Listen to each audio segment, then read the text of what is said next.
Thomas and the Spaceship. It was a foggy night on the island of Sodor.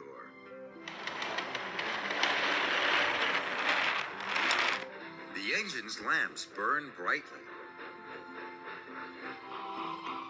and the fog swirled and twirled around their wheels as the engines headed home. All except for Percy. A valve had come loose in his cylinder. Percy had broken down. Thomas chuffed in. "Hello, Percy," he tooted. "Hello," he peeped happily. Thomas buffered up to Percy, and they headed home towards Tidmouth's sheds.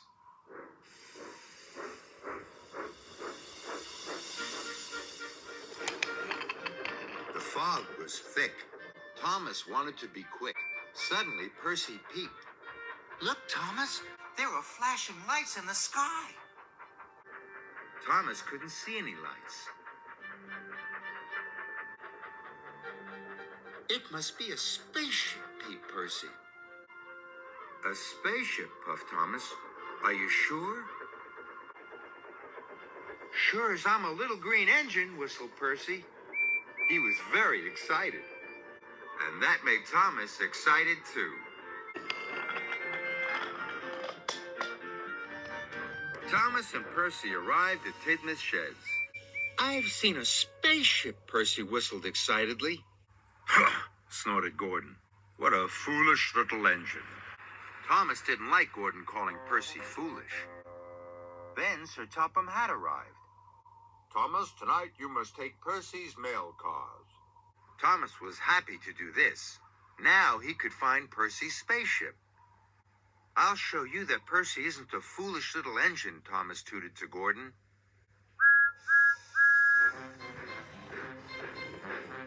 And he set off into the fog. Thomas chuffed to the top of Gordon's hill. He was looking for the spaceship. There, in the distance, he saw some flashing lights.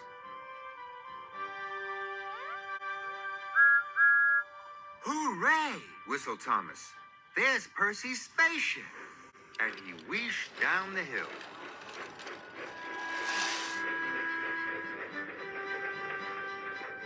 Thomas puffed closer and closer. But it wasn't a spaceship. It was a circle of workmen's lights. The workmen were fixing some broken track. Thomas was very disappointed. "I must find Percy's spaceship," he whistled. So he chuffed on through the fog.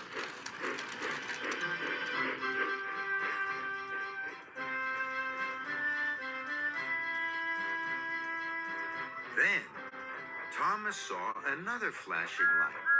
"Hooray!" he chuffed. "There's Percy's spaceship!" Thomas puffed closer and closer. But it wasn't Percy's spaceship. It was the lamp in the lighthouse flashing on and off. "Bother," puffed Thomas. But he still wanted to find Percy's spaceship, so he puffed on through the fog.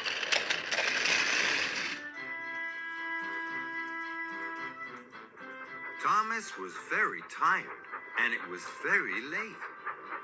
He had searched everywhere. How was he going to show Gordon that Percy had seen a spaceship? Then, suddenly, he saw them. These flashing lights were moving in the sky. "That must be Percy's spaceship," whistled Thomas. He was very excited. Thomas pumped his pistons and raced after the flashing lights. The spaceship was flying lower and lower in the sky.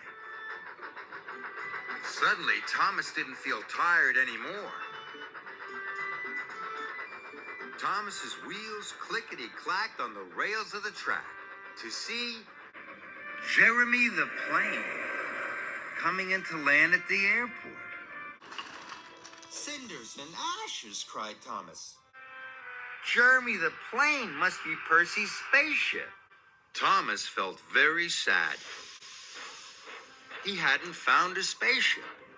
Worst of all, he had let down his friend Percy. Thomas puffed away.